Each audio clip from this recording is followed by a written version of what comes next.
लड़की को।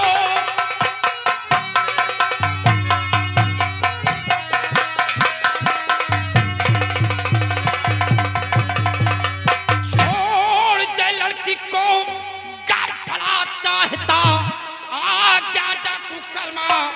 तू जान ले वरना मुल्क यदम की टकर जाएगा।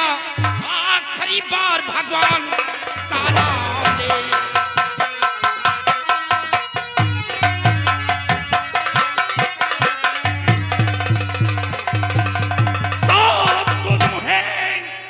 तुझ मुहे छोकरे बात करना पड़ी। तुझे मुहे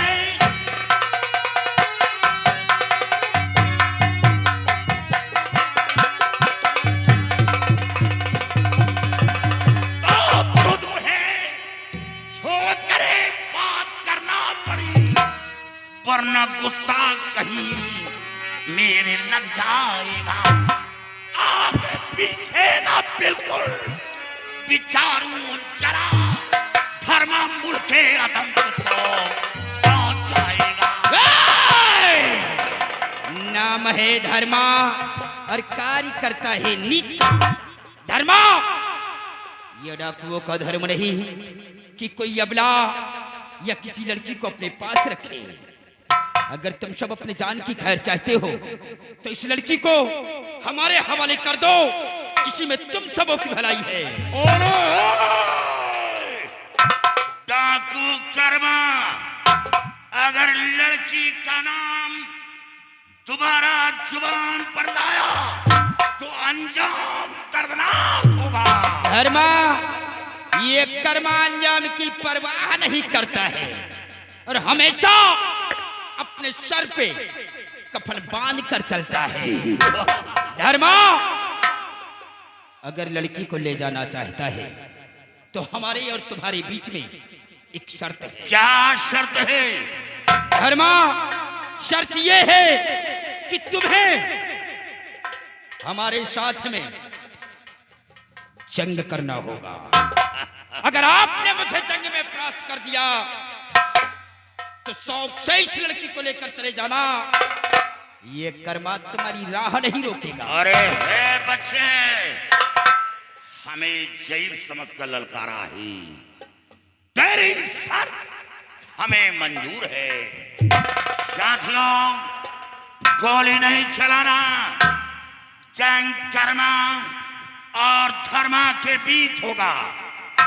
काश मैं जंग में परास्त हो जाता हूं या मेरी मौत होती है तो मेरी लाश लेकर निकल जाना। इस लड़की को डाकू कर्मा के हवाले कर देना, लेकिन भूल कर डाकू कर्मा के ऊपर कोई वार नहीं करेगा। ये डाकू धर्मा का ऐलान है। आओ बच्चे, तेरे बातों से तो ऐसा लगता है कि कोई शेर बाप का औलाद है। नहीं, आज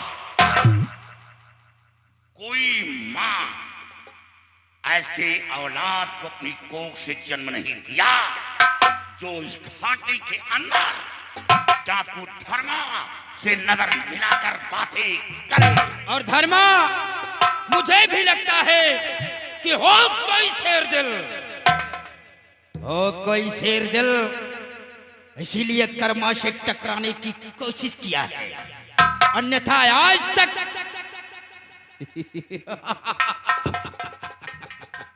आज तक जो कर्मा से टकराया है वो ये दुनिया छोड़कर चला गया है। धर्मा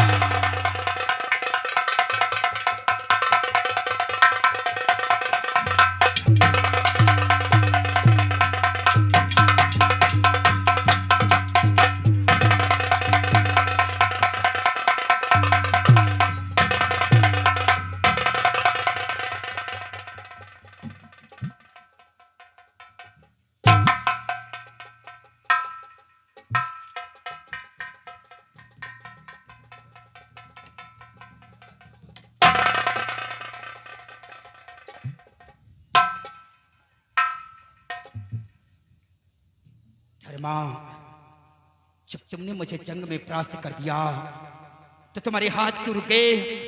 चलाओ अपने इस खंजर को और फाड़ दो ये कर्मा का सीना। ये कर्मा जीना नहीं।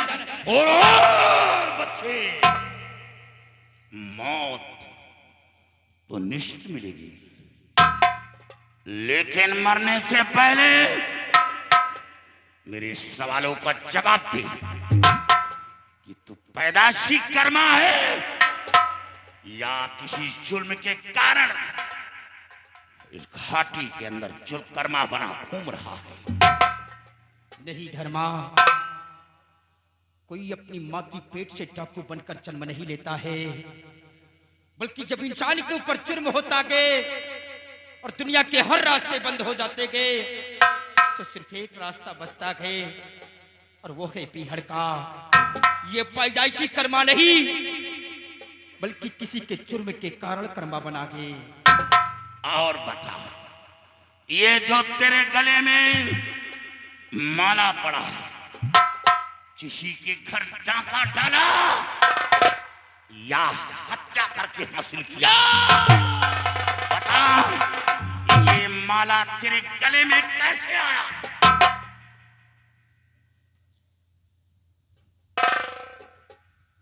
नहीं धर्मा,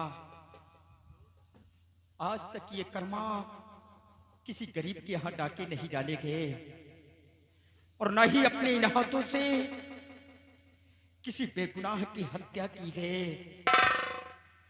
आप इस माले की बात करते हैं, ये माला एक दिन मेरे पिताजी ने अपने हाथों से मेरे गले में डाला था, लेकिन मैंने किसी की हत्या नहीं की गई।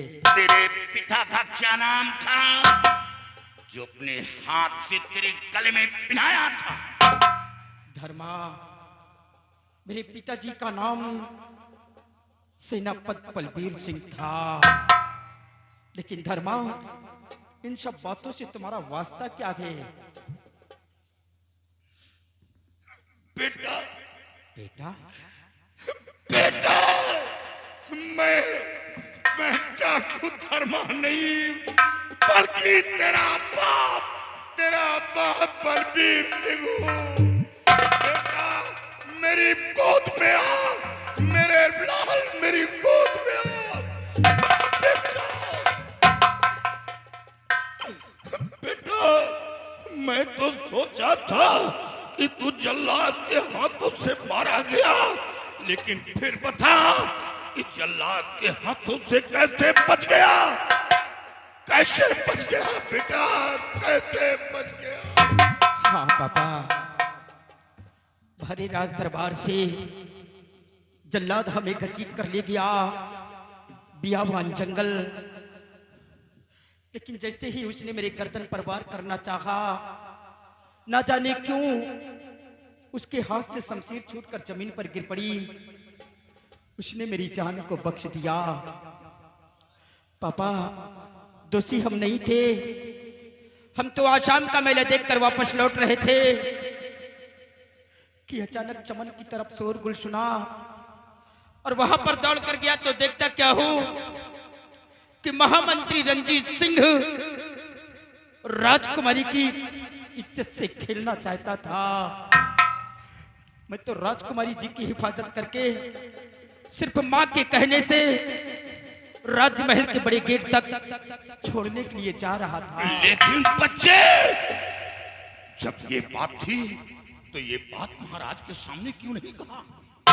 अगर यही बात उस वक्त महाराज के सामने कहता तो रंजीत सिंह को गिरफ्तार करवा लेता, ये कहानी यहाँ तक नहीं पहुंचती।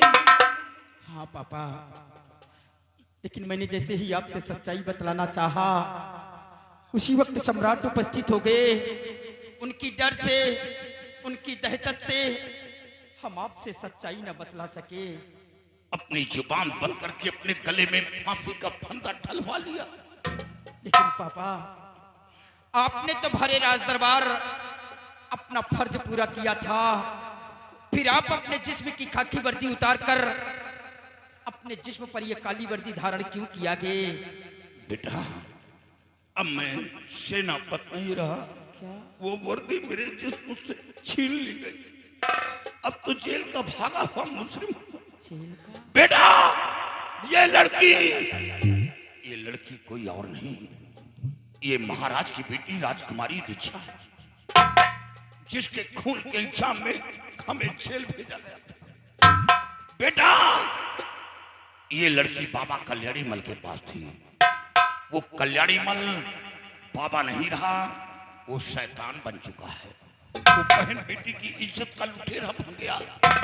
बेटे, जब तुझे मौत की सजा मिली तो बंगले पर पहुंचा, तेरी माँ से बता रहा था कि अपना बेटा दीप दुनिया में जिंदा नहीं। तेरी माँ तड़प उठी, रो रही थी, हम दोनों प्राणी रो रहे थे। तो महाराज, वो मंत्री रंजीत सिंह, दरबार के सिपाही बंगले को चारों तरफ से घेर लिया, हमें गिरफ्तार करवा लिया। और महाराज ने कहा, मैंने तेरे बेटे को मौत की सजा दिया। अपने बेटे का गम बर्दाश्त नहीं कर सका, वही बदला मेरी बेटी से चुकाया। मेरी बेटी को हवेली से लेकर भागा और मारकर लाश दरिया में फेंक दिया। और जब रंजीत सिंह बचाने की कोशिश की तो रंजीत सिंह के पैर पर गोली चला दिया। बेटा, किसी का मर्डर नहीं किया, रंजीत सिंह पर गोली नहीं चलाया। ये सब झूठा इल्जाम लगाकर जेल भिजवा दिया। ये तो धन भाग जेलर का, उसे रहम आ गया, हमें जेल से आजाद कर दिया। जेल से बाहर होने के बाद हमें कोई मार्ग नजर नहीं आया, भागकर बीघड़ पहुंचा, उन्हीं डाकुओं का सहारा लिया और अपना नाम बलबीर सिंह से बदलकर डाकू धर्मा के नाम से प्रसिद्ध किया। लेकिन पापा, ये बतलाए कि मेरी माँ कैसी है? बेटा, माँ को पूछ रहा, मेरे पास आ बेटे, मेरे पास। बेटा, जब हमें जेल हो गई, तेरी माँ बंगले में अकेली थी। ये रंजीत सिंह बंगले पर पहुंचा, तेरी माँ की इज्जत लूट लिया। इज्जत लूटने के बाद तेरी माँ का खून कर दिया। तेरी माँ दुनिया में जिंदा नहीं रही, वो ईश्वर को प्यारी हो गई।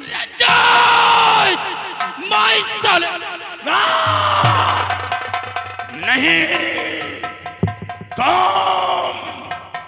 तुम रंजीत को नहीं मारोगे। रंजीत को मारने के लिए अभी ये बूढ़ा शेर काफी है। तुम नहीं मारोगे, वो मेरा शिकार है। उसने मेरी दुनिया उजाड़ी है, उसने मेरी पत्नी को मिटाया है, मैं उसे मारूंगा। तो बोलिए पापा, हमारे लिए क्या हुक्म है? बेटा, तेरे लिए बस यही एक काम है। ये लड़की अपने होश हवास में नहीं है, इसके सर पर जादू का असर है। ये बदतमीजी कल्याणी मल ने किया है।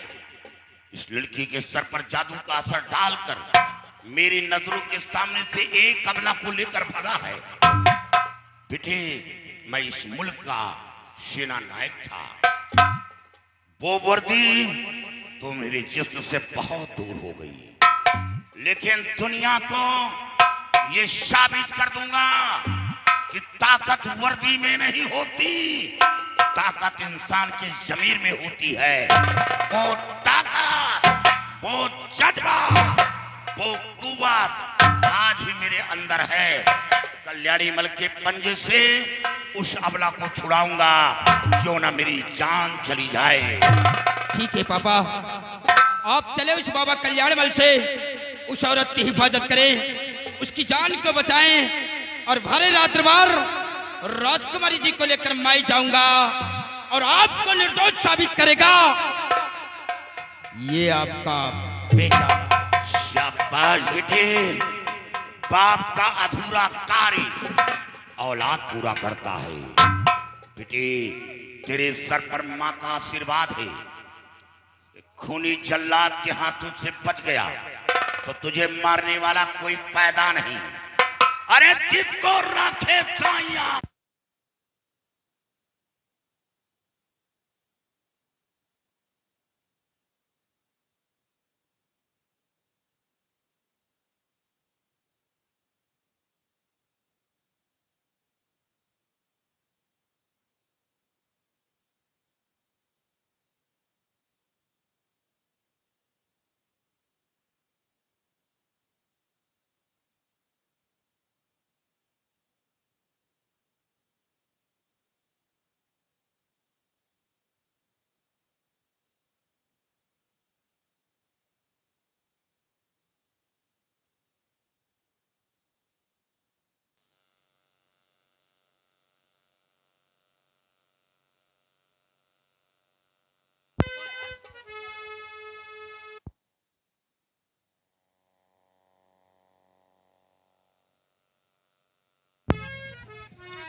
हेलो।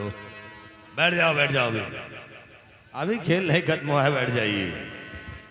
सिपाही सिपाही देखिए, आज बहुत खुशी का दिन आ गया है, इसलिए कि हमारे सारे रास्ते के रोड़े साफ हो गए हैं और अब हमें करना क्या है और चलना कहाँ है। जौन कुछ करे हो जल्दी कर लियो, नहीं मर चिड़ैया बोलत। उसके बोलने से क्या होता है? कहा थी मर चिड़ैया बोलत तो को मरत। अबे सबकी मौत होगी लेकिन रंजीत सिंह को छोड़कर, क्योंकि रंजीत सिंह अपने मौत का ठेकेदार खुद है।